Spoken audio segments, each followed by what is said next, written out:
After 3 years of waiting and begging and pleading, it's finally here, the tailor-made Ferrari Purosangue.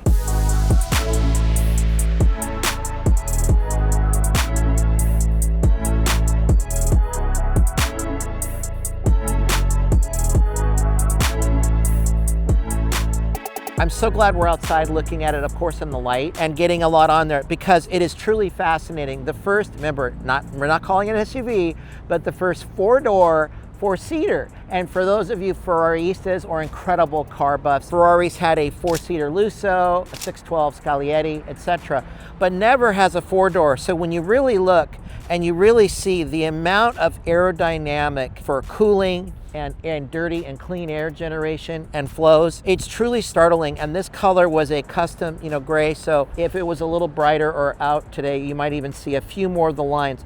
But it is just unbelievable to say, Nate, look at how every single piece has the indentation, how it has the aerodynamic flow. It is just stunning to have suicide doors. So on open, you clearly have a fully functional, but there are open and close buttons on the inside, so you have full motorization on the doors. So Rolls-Royce only has the close, but this has, so if you're inside, you can open and close the door fully. So that is super cool. 22-inch wheels on the front and 23 on the back. And this car, it has a lifter, but you don't really need the lifter as much. I mean, it's incredible to think you can finally take a bump in a Ferrari and you're not scared to death. You're like, oh my God, I scratched the dam. That's why we put skid plates underneath. So skid plates really help the air dam. And as we work our way to the back, you're gonna see, again, really cool lines. You're gonna see the massive 4 pipes in here, which is incredible. And the amount of aerodynamic and flow, active and passive aero, fantastic. I'm just in love with the 599 GTO stripes. So that was a cool ad. On V12s, I've always shared that. I love to do the hand-painted shields because that really was Enzo's thing. The hand-painted shields, I think, are a real great touch and homage to the car. And then let's again look inside.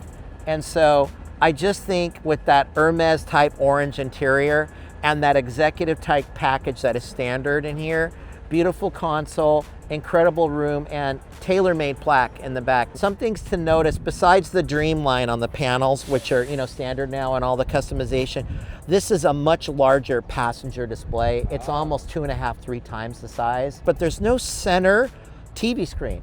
So you have larger here, and then you have not only the usual really nice functional display, but this is the first time I can recall where the Apple CarPlay, even the nav goes on the heads up. So you're getting, like even on the Rolls, it doesn't recognize the HUD to have, you can use the factory nav. This has no factory nav, like I've seen now in 2 Ferraris. Wow. They've deleted it, and they figure people are just on the Apple CarPlay option going to use their phones. That makes sense. It makes sense. I'm still okay adding one too. You know what I mean? Like whatever. To have the first 4-door, 4-seater Ferrari, V12, and this is definitely a bump from the Lusso's V12, so I believe this is putting out about. The engine's certainly a bump. It certainly sounds aggressive, but it's so calm inside. They've done such a good job on the sound deadening that you don't really hear that. So you're like, I really need to hear this thing. So you put the windows down and you keep the rev up, and then it sounds like a beast. I mean, you're not going to get any better than that. And then you can see how that really comes out. And you can really turn that knob and manipulate. You have the lifter button here. You can sync all the 4 air condition, which is really, nice here.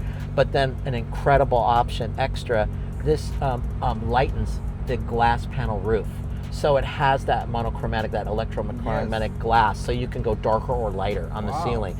Really a cool option. You have really nice plugs and things there. But again, can you imagine having a V12? You can see over the hood. It's shorter, tucked in, more horsepower than the Lusso. Sounds even more aggressive. Incredible inside, 4 people. And wait till you see the trunk. There's a ton of room in there. Now, is there any car that you can compare this to within the Ferrari lineup? No, in the Ferrari lineup, I mean, we all of us love the Lusso, the shooting brake design and the gorgeous engine in there. But it was still 2-door, very long door. Was it gorgeous? Absolutely. Is it in its own class? Absolutely. But you can't really say anything compares to this because it has the engine, it has the transmission, it has the sound, but it's so civil. You could literally do trips, do longer stuff, or even race in it or do a rally. They've done a brilliant job of finding a niche, I think, in of its own. You know, like, okay, do we all love the Lamborghini Urus? Absolutely. I think it pushed everybody's game up. But this car really took that, and I think they've really done a clever job, and Ferrari, and I also want to thank Ferrari Newport Beach. I think that really, they found a small niche on very minute details, where I think this car kind of stands in its own a little bit. Yes, especially with the V12. V12. That is incredible. Again, I can't be more complimentary in here, and I'm super excited. You know, we ordered it with a little bit of carbon here, and it didn't need as much outside. The car was already pricey considering the tariffs and considering some of the options, but I am absolutely in love with this orange. What did Nikki think about this car? Yeah, she freaked out. And, you know, she doesn't, you know, always say it, because I don't need anything. I have such a beautiful car. You have a beautiful car. We're good. But she saw it, and I think she almost cried, you know, Aww. because she goes, it's even nicer than probably your car. I go, yeah, that tracks. Her Lusso was better than mine at the time of what I had. I believe I didn't have the 430, I believe I had the 488 at the time. And it was better. And this car, if you're in a rally, if you even want to get sparky on it, but if you want to go out and have a long trip, you're not going to get tired and you're going to feel good. And you want to take a look at the trunk right now? And yeah, see? really quick. The standard Ferrari button underneath, and you have really cool space in here. You have a net. This can come off, and what's cool is you can put down or raise, not just put down one way, but electronically raise the seats. So we could put down the seats and take this piece off and have full cargo access all the way through. That's a ski trip right there. Ski trip right there, bud, right? Okay, so we're gonna put a little, we're gonna expend a little petrol on this baby right now.